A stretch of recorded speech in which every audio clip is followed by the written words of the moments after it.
Hello, and welcome to the How to Exit podcast, where we introduce you to a world of small to medium business acquisitions and mergers.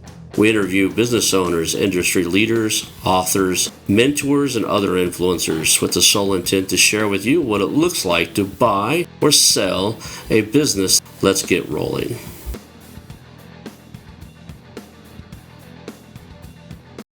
And now a moment for our sponsors. I want to highly recommend you get Acquisition Aficionado magazine.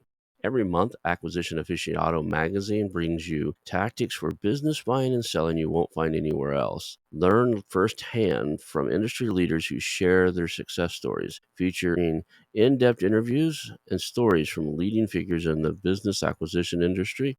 This multi-platform mobile magazine speaks to acquisition entrepreneurs wherever they are in the journey. And I want you to visit acquisitionaficionado.com today.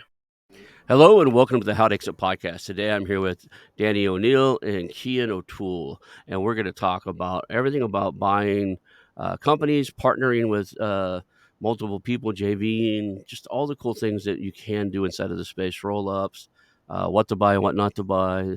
Thank you guys for being here. This is going to be fun.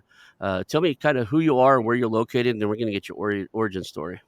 Danny, would you like to go first? I can jump in. Yeah, so I'm Danny O'Neill. I am Scottish, half Irish, living in Ireland. And yeah, I suppose that's probably a good start from where I am. And I am Cian, and a little bit counterintuitively, I am Irish but living in Spain. All right. So let's start off with the kind of what are your backgrounds? Like what got you into M&A so that people can know you, like you, and trust you. Tell us your story. Tell us how you got into being on the show about buying and selling businesses. Great. So I am a chartered accountant by profession, and my background is nearly all M&A related. I worked for KPMG and PwC and stuff on transactions, corporate restructuring, that kind of thing when I was younger. And then I've worked for an outdoor advertising business for many years, maybe 7 years, trying to sell off. They had about 20 companies within it, and it was US owned. The corporate parent was US, and they wanted to get rid of the European arm. So I was in the process on the sell side, trying to trying to sell loads of business units. So my background is all M&A, and through that process, I learned a lot from working with investment banks constantly, working with the professional service firms, working with lawyers. So my knowledge when Danny and I started on this journey was purely corporate M&A, which I've had to very much switch to an SME M&A lens, taking the best learnings that I can from the corporate M&A world and using them in SMEs. The problem, well, it's not a problem, it's a huge opportunity because no, as you know, there's very little investment goes into SMEs. So bringing the corporate world and what we're trying to do now, which we'll go into later on, is trying to open up SMEs into being part of the corporate world M&A structure of transactions where you can open yourselves up to the possibility of bigger buyers or a bigger pool of buyers. So I wanted to get out of the corporate world, start working for myself. I was a bit sick of making other people money, and I took the dive. Now when I started in this, I was still doing consulting work, but now Danny and I have started closing some deals. That is now all I'm doing, and it's pretty exciting. It's good. Awesome. Well, Danny, you're up. Tell us your origin story. How did you end up on my show? My origin story is probably a little bit more chaotic. It's probably a little bit like you, Ron. Recently discovered I've got ADHD, which explains a lot through when growing up. But I was really lucky in the fact that I always had people around me that I just kind of seemed to gravitate toward, who were entrepreneurs, who were kind of in the kind of space. So started with a hotelier I worked for when I was 17. He ended up buying a hotel, so I kind of saw in kind of firsthand what was involved in that, and the exit out of that as well. And now obviously I didn't get a piece of that, but I got to see what was kind of involved. And I always had this thing in my head where that was something that the corporates did, but small businesses didn't do. So you don't know what you don't know. Fast forward to university, that wasn't a great fit. And then I progressed through a lot of sales and marketing jobs. So some really kind of interesting roles, startups into the corporate world, again, didn't fit, and found myself back essentially helping small businesses with a sales project. So I don't know if anyone's ever done the sensory deprivation tanks, but I had a family friend whose parents owned it, and they needed help with the sales and marketing. So we ended up sort of turning that around. And the idea was, it was to sell it for the retirement, and we did that. And again, someone else is getting paid for that, not me. So Kian and I had a conversation. We'd always talked about doing something together, and we had kind of initially thought that we'd go to, I suppose, like more of a consulting model, and yet we realized that was probably not what we wanted to do based on all the things we've just said. Mhm. Someone else getting paid for all these exits and not us.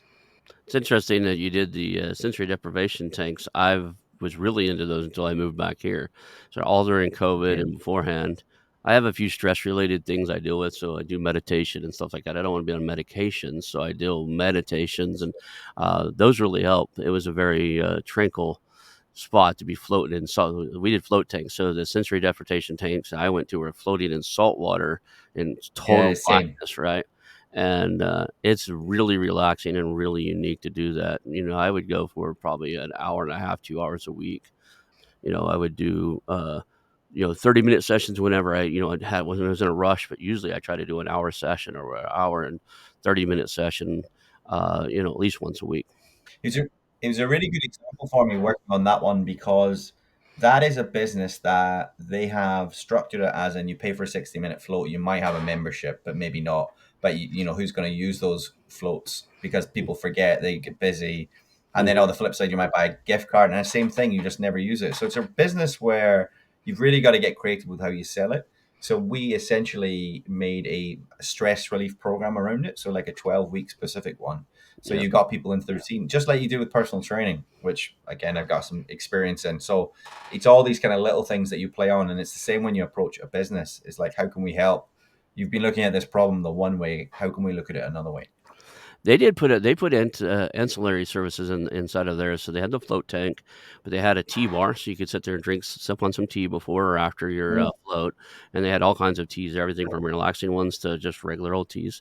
And it was really good, high quality teas, not like something you get in a stupid lifted bag or something, right? It was actually in the leaves, and they did the whole nine thing in front of you, like they steeped it in front of you.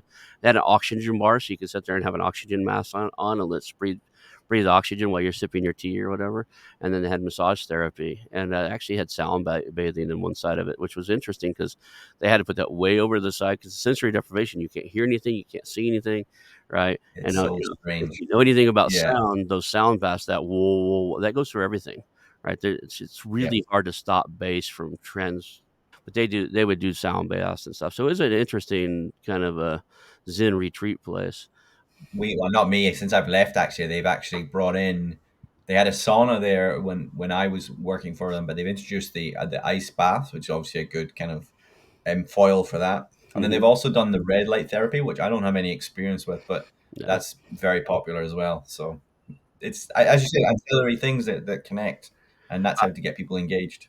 Let's talk about what you're doing now. So, how did you two meet? Would you guys know each other before this? You've known each other for a while, or you meet each other in one of these coaching programs, or Not So we new. actually met, strangely enough, we met in South America.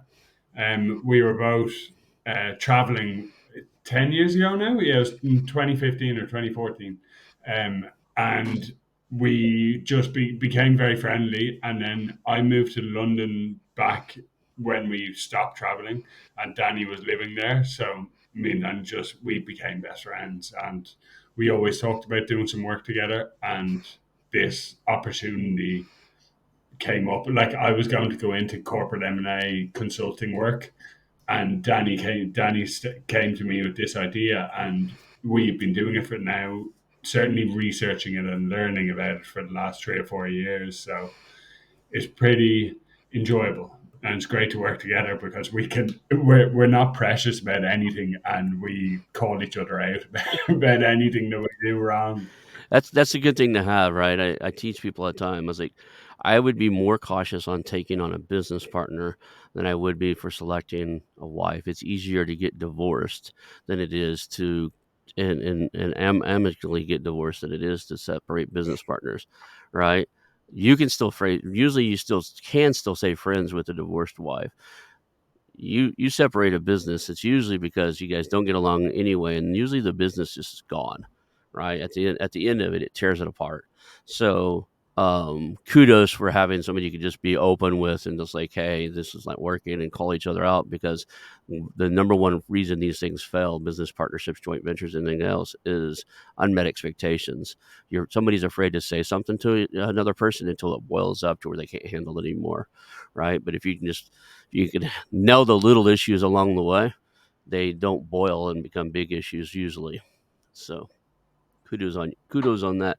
So you guys known each other for a while. You decided to take on the world of conquering the M&A world, and even better, take on the world of helping the small to medium businesses, which are not usually in this space, right? A lot of these guys don't even know it. The only exit most small businesses, or acquisition most small businesses ever hear of, is when it's time to retire if they got an illness or something, right? They're just not. It's not something you're taught that's normal. You don't go to college and they say, you're going to grow a business and sell it and make a bunch of money. They're going to say, like, grow this business for life. That's kind of the societal norm, I guess, is what I'm looking for. And that's Yeah. starting to shift now. And so kudos on being in that space. What has it been like? What was it? What did it start off as? I know you guys said you thought you were going to start in consulting. In your first few months of this, was it as you expected, or was there a wake up call? We We got to do made something every different. possible mistake that you can make. We did. If there is a list for mistakes you can make getting into M&A, we didn't joint venture with people who'd done it. We got advisors in that we had to pay for. We made deals that just would never have worked. We picked companies that needed to be fixed with things that probably didn't make any sense or value to them. I mean, we could give you examples, but we have. If you want, if how long have you got? it's it's literally every mistake. But yeah, Just for the listener's sake, what are some of the top ones, as far as, like, that you think other people are making commonly, that they could avoid if they just either find the right person or take a step back and really consider what they're doing? I think if you, I'll answer first and then let Kian because he's probably got some good insights as well. If you look at it from a business owner's point of view, it's really first of all working out what they really need, any pain points. So if it's retirement, if it's cash, whatever that looks like, that's the easy part. The rapport building, the getting them on board. The really difficult bit and the bit that we didn't fully appreciate or understand was the social proof. Like, who am I handing this business over to? Especially if there's a deferred element, especially if it's your first time, you're asking a business owner to take a lot of risk on you. And we naively thought that that would be straightforward because we're from, like quite diverse business backgrounds. We've got a lot of experience. But if you go into, one of the first ones we put a put came to heads of terms with was a van conversion business, and one wanted to leave, one didn't want to leave, and we just didn't fully understand the dynamics of that deal. And then were going to borrow money, and it was just all the classic mistakes of what not to do. That deal ended up blowing up, if I remember rightly, Kian, because they changed their mind on one of them leaving, and they wanted to redo the deal. Was that right? We think about that one. Yeah, one of them wanted to leave more than the other one. Yeah. And we didn't figure that out quickly enough. Like, and the other thing is, you need to be the one leading the conversation. You cannot be pandering. If it's, for any part of the deal, if they're kind of leading you around on a leash, it's never going to work. It's got to be fairly amicable. And being naive and wanting to get your first deal done, you get deal heat. Yeah, we can do that. Yeah, yeah. No, yeah. You agree to things that you wouldn't normally agree to. You Mm. overcommit. You try and over leverage. You do all the classic mistakes that you shouldn't do. So I think the number one piece of advice I could give you, if you want to do a deal, genuinely, it's what you really want to do, is spend time networking events, or go and meet people you think you might want to work with. But before doing that, think about what kind of value you can add to them. So like Cian, he adds the value of the financials. For me, it's the deal and the rapport building, the lead sourcing. So we knew we had that when we joined the Harbour Club and we started approaching people like yourself or David Green and Jamie Simpson, John Ketley. We basically kind of threw ourselves at people and said, "Can you help us? And we will do X, Y, and Z for you."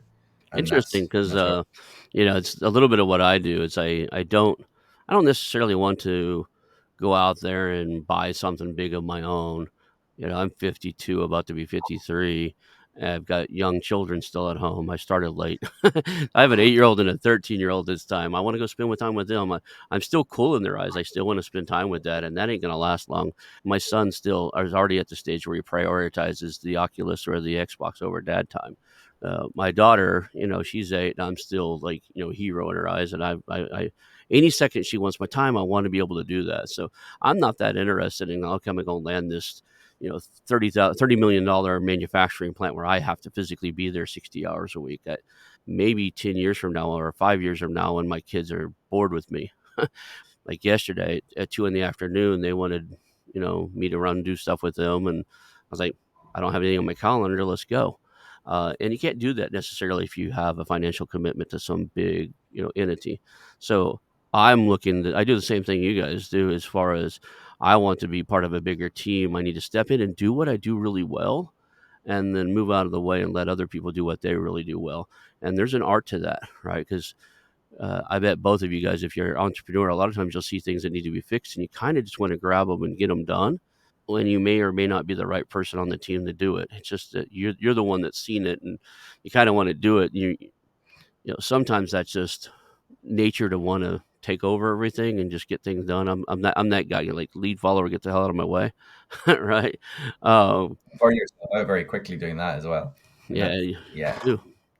So, how's it going? Like, what's the process you guys go through now? You told me earlier. I know that you're doing some marketing agencies and stuff like that. I have experience in that. One of the things I first did in this space was team up with a group of 8 of us, and we got really good traction. I really sourced a lot of marketing deals. We can talk about that if you want, because in a matter of less than 200, probably 220 days, we actually set over 200 appointments. There were 3 of us that were full time doing 1 hour calls a day. I mean, 1 hour calls per business a day. So, like I said, in a short period of time, I used to take notes for each one of them. I had a stack, almost a foot deep in papers and notes from every single one of those calls, and it was all through. I'd say 98% of it was through LinkedIn outreach, cold outreach through LinkedIn. Yeah, I We think had after It's 2 years of right. probably trying to figure it out ourselves, we probably realized that we didn't have all the answers and we could probably use some support. And there was a few kind of M&A groups that we'd seen, and we kind of toyed with the idea of joining up for a while on a few of them. But the Harbour Club, which you've done as well, Ron, was the one that kind of stuck out to us. Um, and that's what we did. So we kind of took a punt in December last year. Was it Cian? All right, yeah, I did it at the end of November. You did it December. We kind of joined up, did that, and it was like a kind of aha moment. Like finding people who um, are speaking your language, and people doing the deals that you probably want to do. And the joint venture thing was the big thing that stuck out to us, and the network within the Harbour Club was the thing that stuck out to us. And as Jeremy's going through his presentation over his however many days it is, he said all the mistakes to make, and we went, made that one, made that one, made that one, made that one, made that one. But we didn't do anything we couldn't undo, so we were kind of lucky, I suppose, weren't we, Cian? Yeah, you And didn't do then anything we to just Yeah. bankrupt you, right? So that's the good thing. I've done the Harbor Club, I've done Epic, I've interviewed all the guys, right? There's a couple guys I haven't interviewed yet, just because they were newer in the space. So anybody that's been like, I even interviewed some of the old guys, the guys that were doing it a long time ago, the Ace Chapmans and stuff of the world, and now they're back into it. But the biggest thing I'll tell anybody, if you're looking for one of the mentors, is they all do something different. They all have really good aspects. So I don't. I don't think that this program's that much better than that program, but the networks are critical. It's worth the 5 or 6 thousand or whatever they're going to charge you to get in there, just because of the JVs you can make out of it and the people you meet. That's a huge win inside of any of these platforms. Yeah, that to be honest, that is what has been the game changer for us. I was guilty of focusing too much on doing some consulting work to keep the bills being paid. Mm. But when we joined the Harbour Club, and I went and did a live version in April just gone, and I almost made a beeline to David because I don't know if it's an Irish thing or what, but we get senses with people and we act on those. And I really like the energy that David portrayed. And I went and told him that we would be people that would do deals, wouldn't be just all talk. And that's what we started doing. And David has just been fantastic for us. And what he is now starting to what we're starting to build with him in Echo 8 is exactly to your point earlier, Ron, about having a wide range of skills within a one entrepreneur company. So we have about 8 or 10 people within it that we share deals, we share skill sets. Say, I can be the finance person, Danny can be the lead sourcing rapport person, David's like he's like the closer.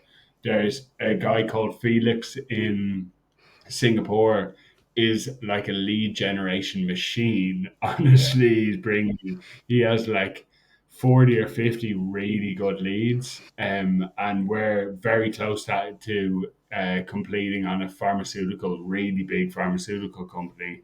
And we're also looking at waste management. Like, it's so wide and disparate. Awesome.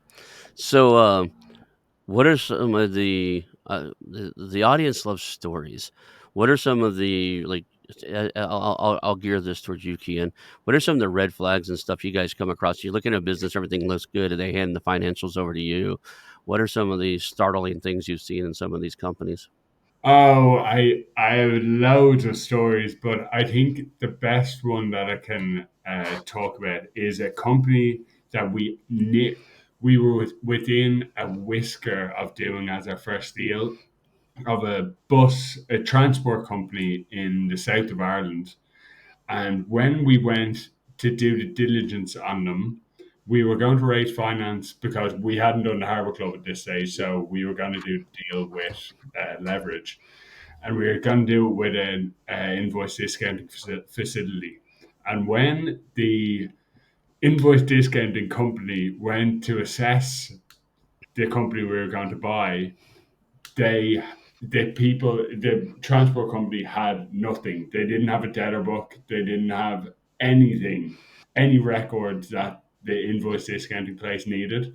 In retrospect and hindsight, that should have been a red flag. And it turned out that it ended up being red flags with that particular business. But this is the same one that Danny was talking about earlier, that they had their entire sales on a blackboard in a random office in Cork. It's funny as Nice. when you said that, it reminded me. I grew up. I told you maybe before we hit record.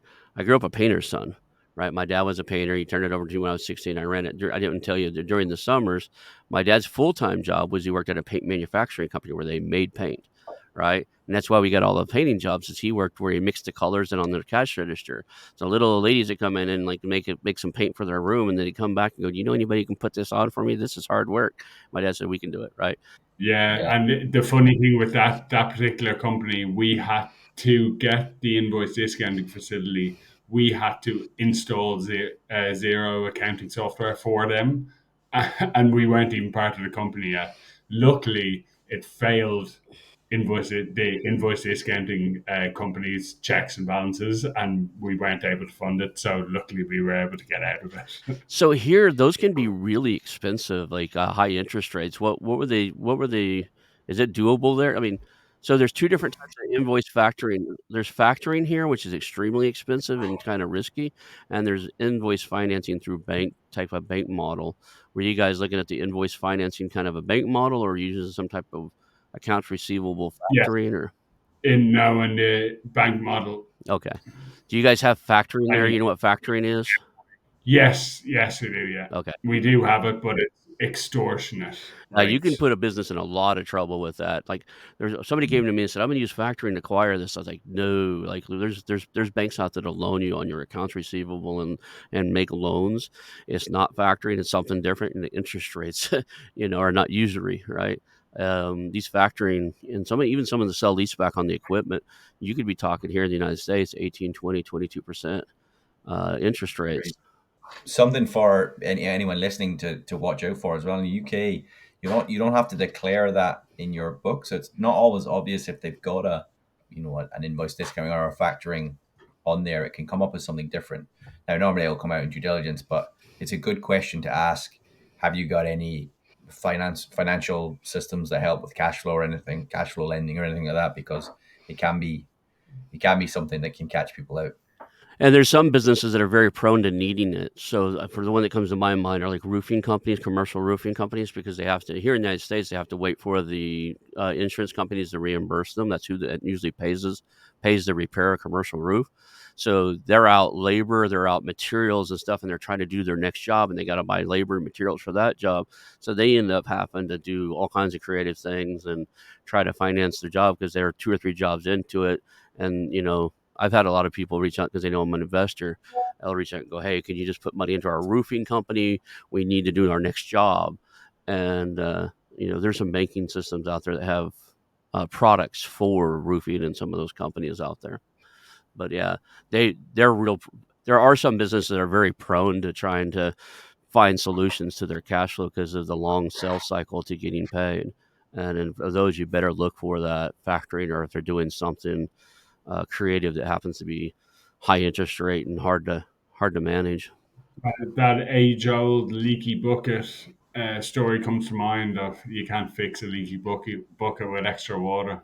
Let's talk about kind of what's the game plan right here. What is your search criteria? I know it's broad because you work with David and those guys, and I'm familiar with them. I'm friends with him. He shows up on. He's been on the podcast 3 times now. So two of himself, and I let him guest host the show. So I let him come in and interview Carl Allen. So and It was I'm very good. I watched that one.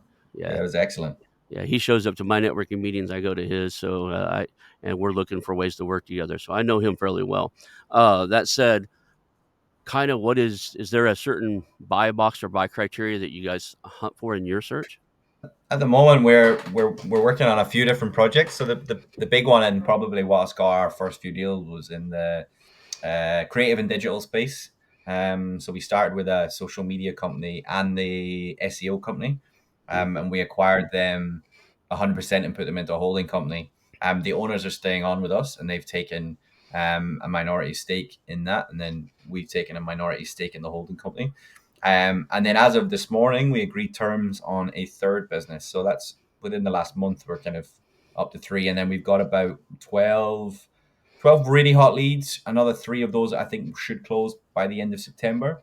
So we've gone from no deals done in sort of 2 and a bit years to probably, or not, well, kind of very small kind of YBO or consulting deals, but to kind of five and what's that, 3 or 4 months, which is pretty cool. Are you all the three that you have right now are they all in that marketing space, or you guys have different buckets you're building? So we got different buckets we're building now because we recognize that what we did with David, we Hmm. started kind of branching out Echo 8. So we've Hmm. been kind of collaborating with the guys as they come into Echo 8. So if they can bring value and they then we say, yeah, come along. So we've kind of partnering up with a few different people. So waste management's one we're looking at. We've actually had a few deals that we've kind of kept on the back burner because we didn't quite know where they fitted and we couldn't quite get them over the line. The drainage company, Dave, I'm thinking of, Cian, and another civil engineering company that we just didn't know quite where to fit in when we were talking to them, they say like 6, 7 months ago. We've kept a good relationship with them. And now we've got an opportunity to say, we're working with these other groups. Actually, you'd be a great fit in there. And it's that social proof thing again, because the reason we couldn't close those ones wasn't because we didn't like them, wasn't because we didn't think there was a deal there. It was more they were concerned about, well, what have you done? How do we know this is going to work? Whereas now we can go back to them and say it works, and this is where you're going to fit into, and we can answer those questions, which is what people want to know. It's interesting on the waste management; those things can be pretty profitable. Here in the United States, a lot of times they'll win whole contracts with municipalities. So, like a town will use primarily one. Even the rural areas, they usually only have between one and three to choose from. So, if you're in that area, like you're one of three people they can call to come get the rubbish. And I always tend to live out in the boondocks. I'm kind of a redneck at heart, so but those companies can be extremely profitable, and often it's not as fragmented as it used to be because there's a bunch of big guys that went out and bought all the little guys up. So if there's one on the table, I wouldn't be surprised if you're competing against one of the bigger conglomerates that might come in and swoop up too. So there's a play there, right? You got this arbitrage game you can play inside of the space where you get something, you grow it up, grow it until it what I refer to as wakes the giants, right? I think we talked about this pre-show a little bit. There's a spot for these small to medium businesses where they just know the big guys just aren't interested, right? It's usually sub 1 million in EBITDA. In some markets, it's sub $2 or $3 million in EBITDA. In some markets, it's 4 million. But usually there's a point in which the PE firms and the big boys start to be interested, and to help these small to medium businesses to get over that threshold. They go from making 1 to 3x on their multiples to 5 to 7. That's a significant uptick for you guys as involved in the merger and acquisition. We were very conscious when we came into the space that, and we made these mistakes, and like, not because we were unethical or anything, but it's the over trading, or like over committing to a deal, and they fall over, and then everyone not falls out, but everyone leaves with a sour taste in their mouth because it's not what you want to get out of it. Hmm. So I think a big thing of what we really, really liked about working with David and a few others in the Harbor Club is it's really about making sure that you get paid, obviously, because everyone has to eat, but the buyer that you're working with, or the seller that you're working with, they get a good deal as well. I think that's what's been a real big game changer. And we've got a few different strategies we use for different sellers to bring them into the group, which seems to be working quite well, given the fact that we've got a few going over the line now. Walk through your sales cycle because I know David, and I know it's way shorter than like your average guy out there doing M&A deals. From the day he talks to a seller to the day that he owns a company is usually no less than 90 to 180 days. That's usually the minimum, especially if they've got any type of financing involved. What is your sales cycle? I know Dave's like had verbal agreements on the first or second call. He's kind of incredible in that space. But what is your sales cycle for this? What is it usually from the day you meet a business owner to the day you've got some structured deal? What does that usually look like? This is a really interesting question, Ron, because Danny and I talked about it yesterday. So I'm not the sales guy, but I'll give you a quick example, and then Danny could take over. But we have a deal at the moment that we just agreed terms with this morning, and we only had our first call with him at the start of the week. I've got to a position now where it's funny. Danny and I were talking about it yesterday. So we used to, when we first started doing this, we were always just have loads of thinking, just have loads of conversations, build a rapport. That can take as long as it wants, but that really isn't good for anyone. And the longer you go talking to a business owner, the harder a deal gets to do. So we've got to a stage where we want to be making decisions on an agreement, and maybe after 5 times of talking to them or meeting them once or whatever. And I was quite happy with that. And then Danny and I talked about it yesterday. Actually, it should be 2 or 3 meetings. You should know pretty quickly. Danny, is there anything you want to add? Yeah, just I was kind of talking with Rob Richmond in the Harbour Club the other day, and he was saying, like, two things. Rapport is obviously really important, but if you've got the accounts and you have a rough idea of what you think it can offer, there's two ways you can play it. You can either buy more and work out a structure that makes sense, or You can take a minority stake and we'll do the work in buyout strategy, where you basically underwrite the value of that company, and your share is not worth anything until you add the value. So those two options don't require you to do a huge amount of diligence or rapport building. If they have a need to exit, if you've got a motivated buyer and they've got pain points that you can solve, you can get that figured out in 2 3 meetings, maybe 4 or 5. But after the second meeting, do you like them? Well, I mean, that's a huge one. Do we like the buyer? Yeah. Well, we like the guy. We can work with him. Can we add value? Yeah, I can. We can add value. Cool. And is the business interesting? Are we, is it kind of something we're going to enjoy doing? Because if we can't, those are the kind of the bare minimums that we can tick and say yes, we can't go too far wrong with any deal that as long as it makes sense for everyone. We can't go too far along with that. So yeah, it just also like frees up your, if you're thinking, if it was, they say 1 in 20 deals maybe close that you maybe start working on. If that's the numbers you're working on, you're having to do 5 conversations for every one of those deals. Why not reduce it down to 3, and then you're going to save yourself a load of time. And you guys are going into this with usually the structure is you're only participating in the value add. So the owner hasn't carved out a big portion of the company unless you're buying it outright. So even if they give you 30% of the uplift, is what I refer to it as, like of what you change, you get into it. Due diligence happens here's where I'm going. Due diligence happens whether you do it before you sign the contract, or you do it in the first 2 or 3 months you're working with them, because things show up, things boil up. You're going to see things, and you're in a zero stake or zero risk stake at this point, other than time, right? You haven't invested a total, like a significant money wise. You haven't, taken out and put your name on the line of, loans and stuff where you're a signatory on a loan and you've got to back it up. There's nothing really like that sticks you in this. So it's not, and I know David's had to do this a few times. You get into something, you work with them for 3 or 4 months, like, hey, look, this isn't working. This isn't what you said it was, and you're not doing what I'm asking. So I think we need to part ways. So a lot of times in these deals where you're at low risk, also at the ability to go, I can hand this back to you now. A lot of what we didn't fully appreciate at the start, and people said to us, is, people ask, like, what is your ultimate goal? Like, is it just to do some deals, get a salary? Do you want a $100 million exit? What is it that you want? And for Kane and I, is the very bare minimum is we just want to make what we were making when we were consulting. So like, it's not a big number, and like we're fairly close to getting back to there, which is kind of a big milestone for us. So then we're going to have to reassess what's the kind of the next step for us, and Right. that'll probably change. It's kind of, it's a funny one because your focus is on your first deal, making some money, and adding value where you can. And now that's probably changing. I think, as anyone who's doing deals will tell you, your ambitions maybe get slightly bigger as you realize, oh, this works. Oh, we can do this. Oh, we are doing what we said we were going to do.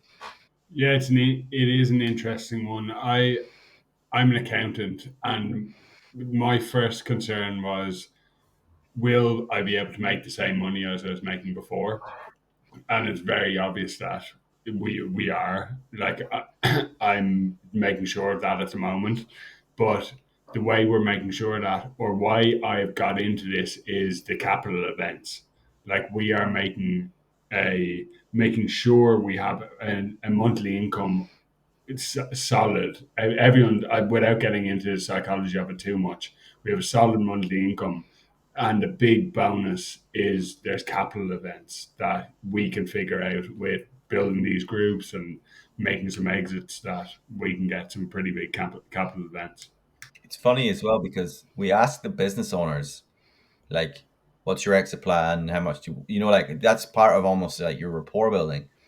And yet, when we went into this kind of space, we just said, right, we're just going to do some deals, and it wasn't like we thought about what we wanted. What does the next look like? What does a monthly? Like, we didn't apply any of the same logic that we do when we're speaking to business owners to ourselves, and that's probably classic business owners. We were just as bad as everyone else, but you learn.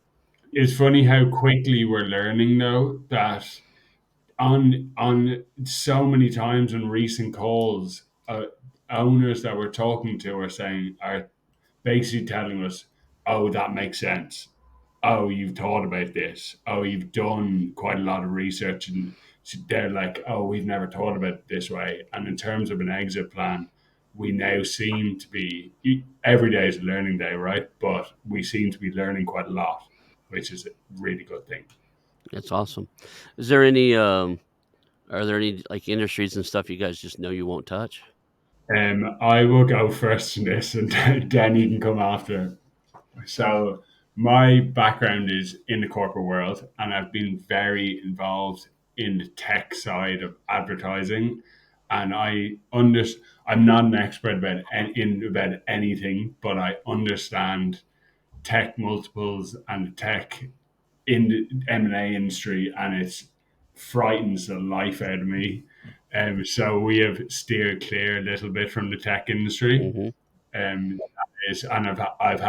I've been scarred a little bit from my experiences with on a personal level with some people in the tech industry. So we haven't really looked too much into the tech space. So just a quick story, but Danny and I were on a call with David a couple of weeks ago.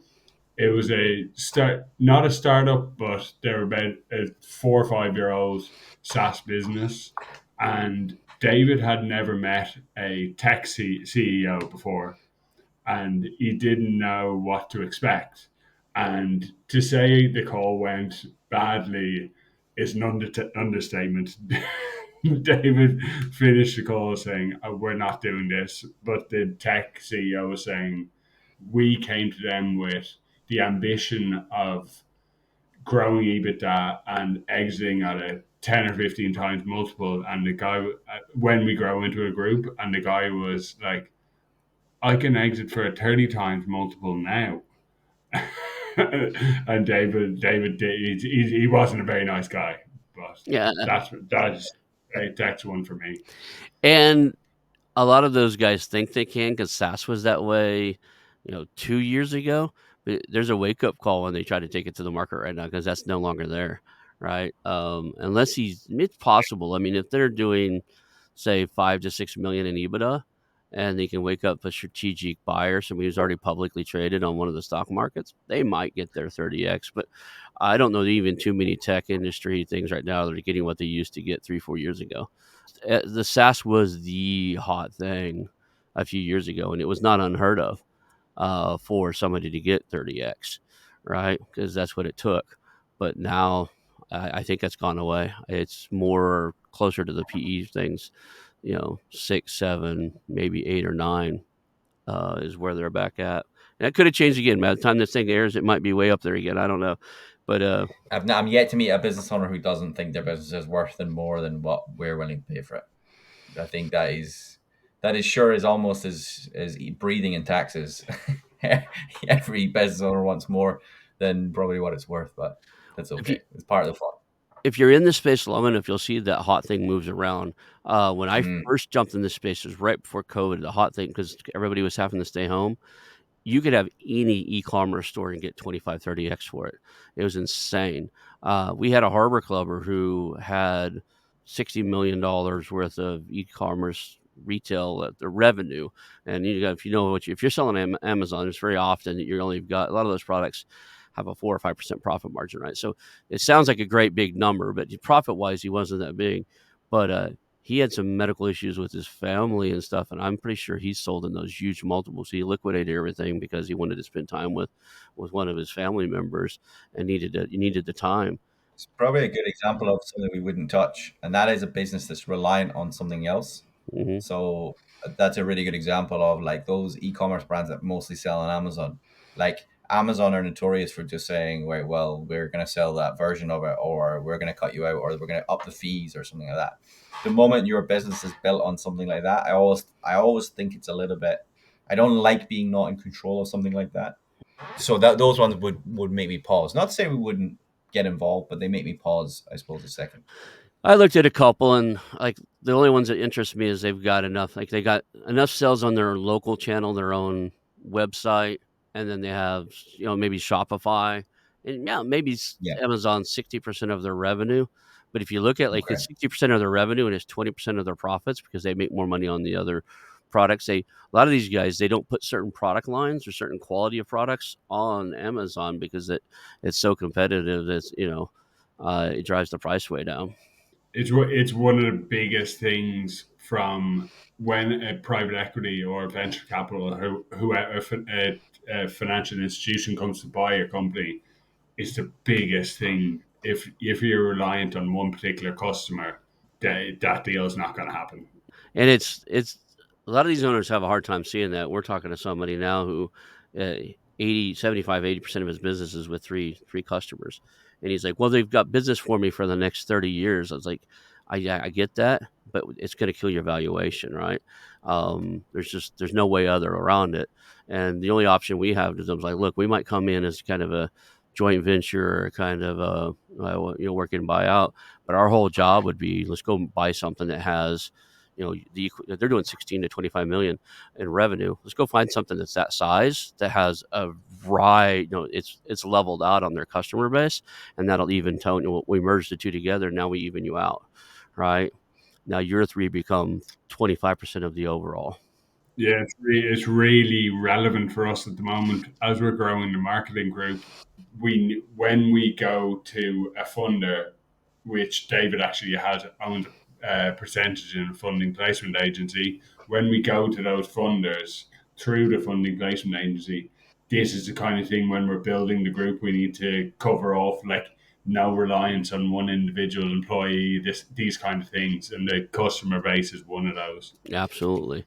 And it affects everything. Like I told the guy, it's like he's not even bankable. Like a bank won't lend against it because it's too risky. There's too much vulnerability in those things. Tell me, if somebody's out there listening right now, and how do people reach out to you? How do people present businesses to you if they want? Say they got a couple good deals and they want a JV, or want to, maybe they got something to bring to your table. They got a skill set that maybe they think you're missing, that they want to talk to you guys about. How do you want people to reach out to you? For me, it would be LinkedIn is probably the easiest.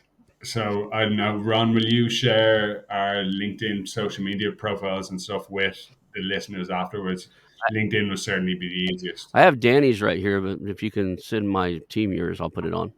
Yeah, we've got so that we started D&T Investors Group when we first started this. As you can tell by the initials, it's not that most creative of names, but we got a website. It's under repair at the moment, but we've got LinkedIn.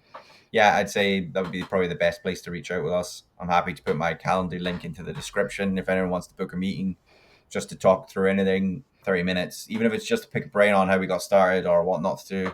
By all means, anyone feel free to reach out, because we're really lucky in the people that we met. And David is obviously the one that we're really grateful for. We work with a lot, but there's a good few people in the Harbour Club that have really looked out for us as well. So thanks to all them as well. Awesome. Let's do this real quick. I'll go one by one, and then that way we can get true value here. So, Kian, what are three takeaways on the finance side that if somebody listened to this or somebody wanted to work with you, you'd want them to know these three things about being finance and M&A that would help them out the most? So that would be for me, cash flow is the most important thing in the world. It's cash is what kills companies. Profitability in M&A is super important, and profitability is almost looked at in a day-to-day world completely the opposite of profitability in a M&A world, because you get valued on your profitability. A company owner is always going to try and bring down their profits to reduce their tax bill. And then my last one is quite old. It's quite an old phrase, but finance is so important. Everyone needs to know a little bit about it, because I don't trust anyone. And that's my background is I've seen some big frauds in my time. You need to put a little bit of effort into at least understanding what a P&L and balance sheet does, because it's super important. Yeah, I'm a big fan of not only myself knowing what a P&L and balance sheet does, is everybody on the team, right? There's a book out there called The Great Game of Business, and one of the things they do inside of and they've acquired 60 companies over their parent company. has acquired over 60 companies, then turnaround after turnaround, and been around for a long time. But it's about gamifying things, and they teach all the employees the balance sheets and the income statements and how their individual role impacts those. And it usually makes a significant increase in their effectiveness and their profitability. But I'm a big fan. I'll back that one up. Definitely no. And I'm no accountant. I've had accounting in both my undergrad and my master's degree, and I had enough accounting to know I don't want to be an accountant. But I can read a balance sheet, I can read an income statement, and I can see. Usually, I read enough to go, why in the hell they put that on there? And I have to reach out to a guy like you because every one of them is different, right? And sometimes what they put on there is logical and okay, and sometimes what they put on there is like I hand it to a guy like you, like I don't know what they did either. We better get him on the phone, right? So that's what you got to watch out Yeah, for. if something doesn't look right, it's not right. But it's not. It's good to know it to spot. It's almost like a yellow highlighter to me. But people need to spot these. What can be in a set of accounts that are big red flags. Danny, give us from the sales rapport building, working with business owners and getting that deal done. What are the three takeaways you would bring to the table to tell people these Three are the three things you need to know takeaways the is best? okay. So from my side is, I suppose, like if you're just new to M&A or you're trying to figure out to get your first deal done, definitely think about what you want to get out of it. So like, what is your ultimate goal right now? So like we talked about earlier on, for us it was replacing the income that we had previously, and then long term, building groups to exit for capital events. That was the kind of how we kind of came to.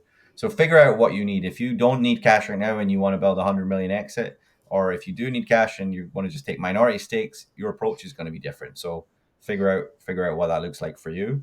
And then I'd say you don't need to reinvent the wheel. There's nothing that anyone's doing out there that you need to figure out yourself. Go and look at what other people are doing that you respect or are doing the same as you. Um, and then for the deal side, I think it's important to bring in people with skills that you don't have. So, like, I know that Kian's got my back when it comes to the financials, and he knows that he can send me to all the sales calls, and I'll do the rapport building.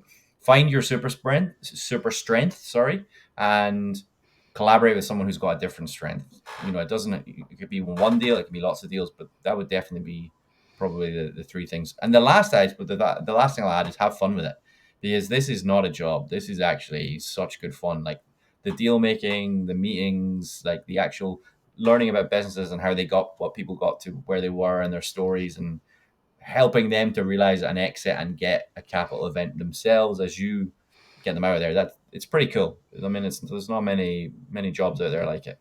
Yeah, if we do our job right, we're changing not only our own lives, and as I jokingly say, we change our zip code, right? We can afford to live wherever we want.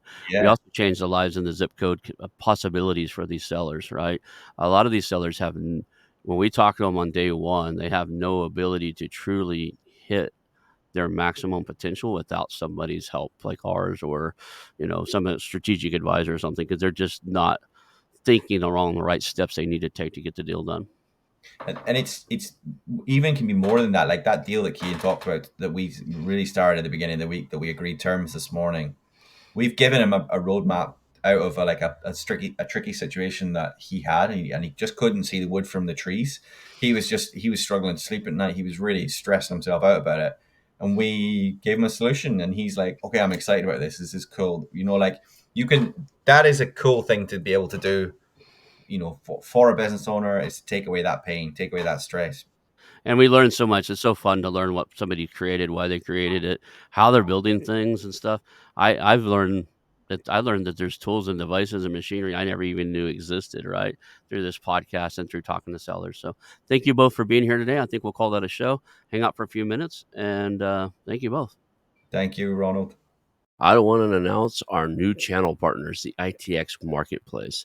Since 1998, ITX has created $5 billion in value by selling more than 225 IT businesses in 20 countries. ITX works exclusively with IT-enabled businesses generating between 5 million and 30 million who are ready to be sold, and M&A decision makers who are ready to buy.